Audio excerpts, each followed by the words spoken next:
All right, guys, what's going on? It's your boy Mod, and I think even I don't usually like to get my opinions on stuff, but I think even in talking about music, right, and then talking about what I just talked about in the last video about Russ saying that there's not any digestible music for people, that's age appropriate, and then also in the video before that when I did the Jermaine Dupri reaction, where he was talking about, there's no music for teens, that's relatable to them anymore. It's usually for an older demographic.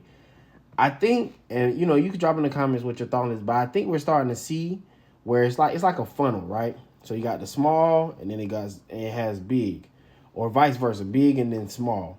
But I think a lot of the music is going in the same direction, and we've said that before. People are saying that, but it's like most of this music is made maybe for like 16 to 24.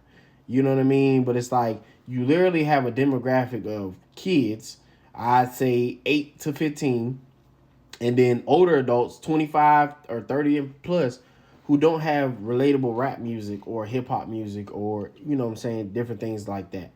um and maybe I'm wrong, but I think it's you talking about like from a mainstream sense, and part of it because that's what's trending, so people might not want to take a chance on younger acts or older acts because of money.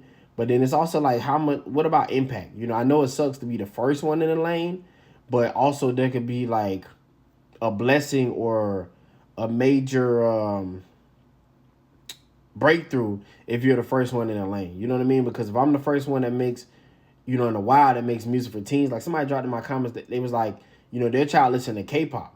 And I was like, you know what? That is why bands like, what was it, BTS and all that was so big, and K-pop was so big, because they literally they're boy bands. They're making music for people that are in that age group. How many other boy bands or girl bands do we have in that age demographic that's suitable?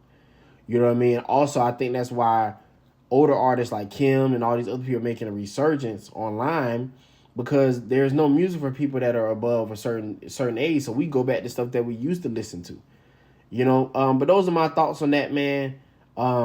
You can drop your thoughts below. What do you think? Do you think that's true? Do you think all the music is geared towards one direction? Or what do you think? Anyways, your boy Mod. Till next time, peace.